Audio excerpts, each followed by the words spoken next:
Hello, my dear students. Today I am going to start new topic in laws of motion, apparent weight of man in lift या elevator.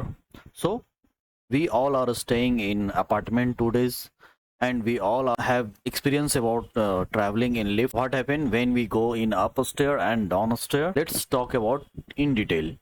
हम लोग आजकल के date में society में रहते हैं जहाँ की अपार्टमेंट काफ़ी अच्छे होते हैं और अपार्टमेंट में लिफ्ट अक्सर हम लोग यूज़ करते हैं। तो बच्चों, आप लोगों ने फील किया होगा कि जब आप नीचे की ओर जाते हैं लिफ्ट में तो काफी हल्का फील करते हैं, लाइक बैलून। ये बैलून एक ऑब्जेक्ट तो है लेकिन वो काफी हल्का है। उसी तरह जब आप ऊपर की ओर जाते हैं तो हैवी फील करते हैं, आपकी बॉडी आपको लगता है कुछ हैवी है। तो इस तरह से हम आज लिफ्ट के अंदर होने वाली घटनाओं के बारे में पढ़ेंगे कि क्या होता है और कितने सारे फोर्स हम पे अप्लाई होते हैं जब हम लिफ्ट के अंदर होते हैं।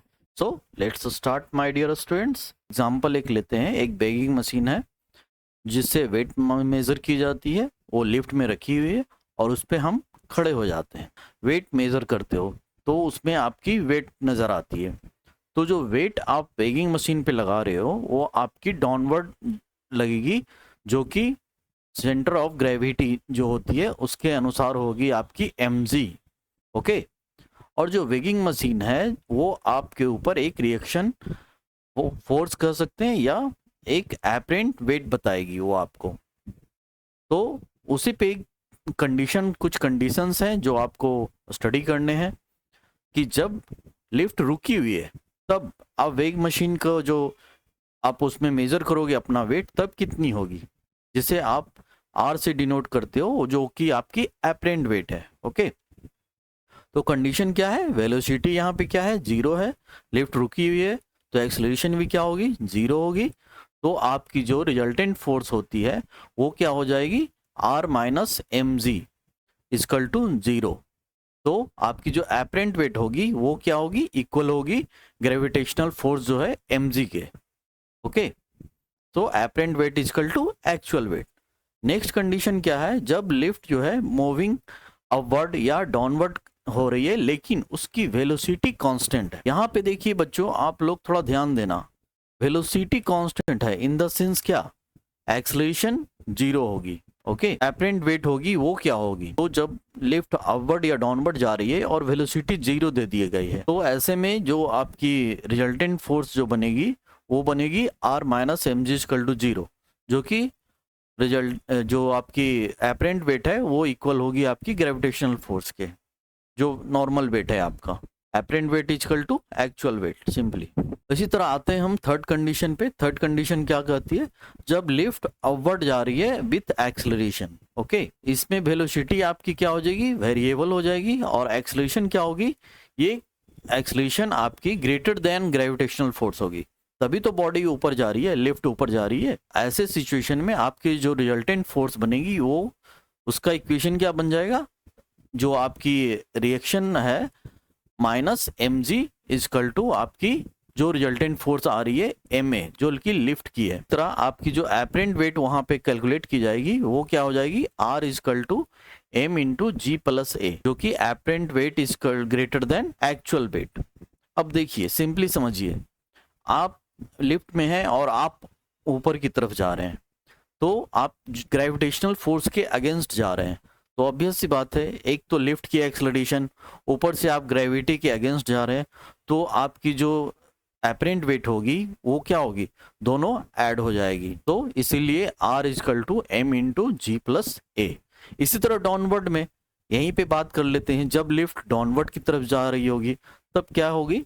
आप काफ़ी हल्का फील करते हो। क्यों हल्का फील करते हो? क्योंकि जो ग्रेविटेशनल फोर्स लग रही है उसी के जो लिफ्ट के फोर्स है दोनों नीचे की ओर जा रही है। इसीलिए आपका जो एपरेंट वेट होगा वो क्या हो जाएगा? ग्रेविटेशनल फोर्स माइनस आपकी जो रिजल्टेंट फोर्स है। इसलिए R is equal to M into G minus A, जो कि आपकी लास्ट में दी गई है। जो आपकी रिजल्टेंट फोर्स बनेगी M G minus R is equal to M A, तो आपकी एपरेंट वेट क्या हो जाएगी? M into G minus A. It means apparent weight is the less than actual weight. इसी तरह एक और कंडीशन दिया गया है, जब लिफ्ट जो होती है एक्सेलरेट करती है upward at the rate of G, मतलब कि लिफ्ट की एक्सेलरेशन जो हो गई, ग्रेविटेशनल जो एक्सेलरेशन है उसकी इक्वल हो गई, तब क्या हो जाएगी? तो ऑब्वियस सी बात है, अगर एक्सेलरेशन, लिफ्ट की एक्सेलरेशन जी के इक्वल हो रही है तो सिंपली एक्सेलरेशन की जगह हम लोग क्या रख देंगे? जी रख देंगे। तो दोनों इक्वेशन ऐड होकर R is equal to M into G plus A जो बनी थी, तो R is equal to M into G plus G एक और हो जाएगी। ए की जगह, एक्सेलरेशन की जगह हम लोग जी रख देंगे, तो वो टू एम जी हो जाएगी, सिंपल।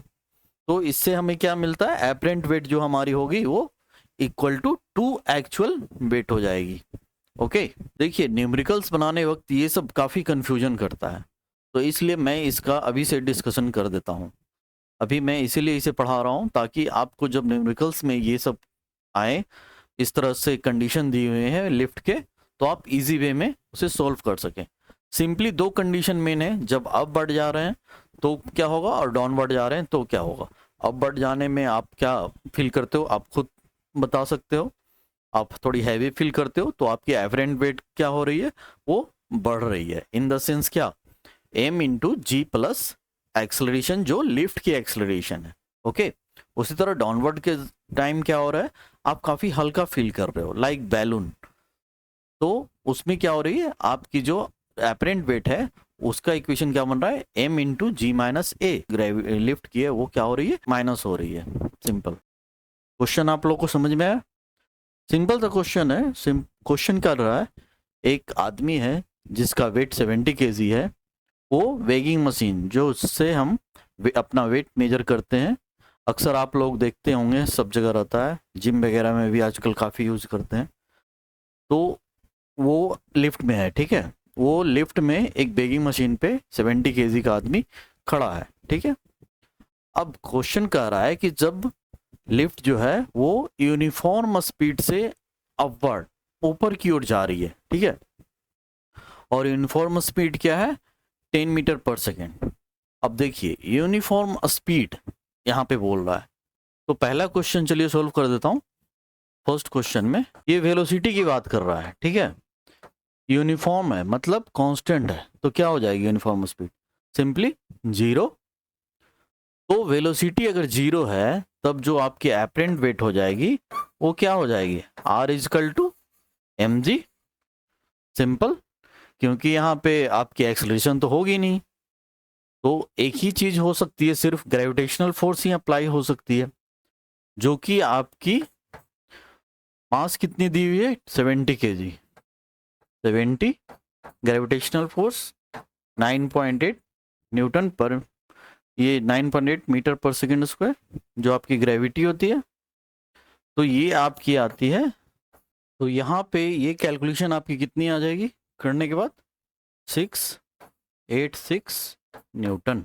ओके, आप लोग कैलकुलेशन करके देख सकते हैं। नेक्स्ट क्वेश्चन हमारी क्या कह रही है? नेक्स्ट क्वेश्चन कह रहा है downward with a uniform acceleration of 5 meter per second square. अब देखिए इसमें बोला जा रहा है यूनिफॉर्म तो यहाँ भी है, लेकिन यहाँ पे एक्सेलरेशन की बात की जा रही है। इट मीन्स क्या? आपकी वेलोसिटी की बात नहीं कर रही है। अगर वेलोसिटी यूनिफॉर्म हो जाएगी तो एक्सेलरेशन जीरो हो जाएगा, लेकिन यहाँ पर यूनिफॉर्म एक्सेलरेशन है, मतलब कि एक्सेलरेशन चेंज हो रही है बट यूनिफॉर्म वे में, ठीक है। कांस्टेंट नहीं बोल रहा है यूनिफॉर्म को, ठीक है। तो वो दिया हुआ है आपका, और वो भी लिफ्ट क्या है? वो डाउनवर्ड की तरफ जा रही है, नीचे की तरफ जा रही है। तो सिंपली आप लोग को पता होगा कि जो हमारी एपरेंट वेट हो जाएगी वो हो जाएगी R is equal to M into G minus A. ये सिंपल फार्मूला है। अगर डाउनवर्ड जा रही है तो एपरेंट वेट आपकी ये हो जाएगी, अगर अपवर्ड जा रही है तो एपरेंट वेट आपकी क्या हो जाएगी? एक्सेलरेशन जो होगी लिफ्ट की वो ऐड हो जाएगी। सिंपल सा। तो इस पे आप इस इक्वेशन से आप सोल्व कर सकते हो। सेकंड और थर्ड के लिए नीचे लिखा हुआ है, ठीक है। तो अभी के लिए मैं थर्ड हटा देता हूँ, ये वाला इक्वेशन हटा देता हूँ, इस पे सोल्व करते हैं। तो हमारी आर इजकल टू क्या हो जाएगी? जो एपरेंट वेट हमारी कितनी हो जाएगी? मास 70 दी हुई है, ग्रेविटी 9.8 लेंगे और एक्सेलरेशन हमारी दी हुई है 5। ये कैलकुलेट करके बताइए कितना हो रहा है। 70 इंटू 4.8 इजकल टू, कैलकुलेट करके बताइए कितना हो रहा है। 336 न्यूटन। देखिए ये सब कैलकुलेशन अभी से करना शुरू कर दीजिए। आप 11th में हो, 11th में अभी स्टार्टिंग में हो, तब भी आप ये सब छोटे छोटे इक्वेशन सॉल्व करना शुरू कर दीजिए। यूनिट का ख्याल रखिए, न्यूटन होता है फोर्स का। हम एपरेंट वेट निकाल रहे हैं, ठीक है। नेक्स्ट आपकी क्वेश्चन क्या कर रही है, अपवर्ड की तरफ। जब लिफ्ट जो है हमारी वो अपवर्ड की तरफ जा रही है, तो बताइए क्या इक्वेशन हो जाएगी। तो आपकी जो एपरेंट वेट हो जाएगी वो सिंपली अपवर्ड में ग्रेविटी प्लस एक्सेलरेशन हो जाएगी लिफ्ट की। तो ये आपकी हो गई, मास दी हुई 70, ये आप 9.18 लीजिए, प्लस एक्सेलरेशन 5 दी हुई है, दोनों को जोड़ दीजिए। 70 इंटू 14.8, बताइए कितना आ रहा है। 1036 न्यूटन। ये सब छोटे छोटे कैलकुलेशन हैं जो अभी आप अगर 11th में पढ़ रहे हैं तो अभी से शुरू कीजिए इसको बनाना, और खुद से सॉल्व करने की कोशिश कीजिए। चाहे आप नीट के प्रिपरेशन में आगे कीजिएगा या आईआईटी जेईई के लिए कीजिएगा। नेक्स्ट आपका लास्ट एक क्वेश्चन यहाँ पर भी पूछा है, what would be the reading if the lift mechanism failed and it came down freely under gravity. तो ये तो आप लोग भी बता सकते हैं क्या हो जाएगा। ग्रेविटी डाउनवर्ड की तरफ जा रही है, लिफ्ट की तो कुछ एक्सलरेशन ही नहीं है, वो मैकेनिज्म उसका फेल हो चुका है। तो सिंपली ये हम कह सकते हैं R equal to M into G minus G equal to 0। तो ये 0 हो जाएगी सिंपली, एपरेंट वेट कुछ फील ही नहीं करेगा वो। चलिए इसी तरह और भी बहुत सारे क्वेश्चंस हैं, आगे सॉल्व करेंगे हम लोग। अभी के लिए छोटा छोटा क्वेश्चन दे रहा हूँ ताकि आप कॉन्सेप्ट को अच्छे से समझ सकें, और थोड़ा रिवीजन कीजिए। रिवीजन करने से ही कोई भी कॉन्सेप्ट क्लियर होते हैं।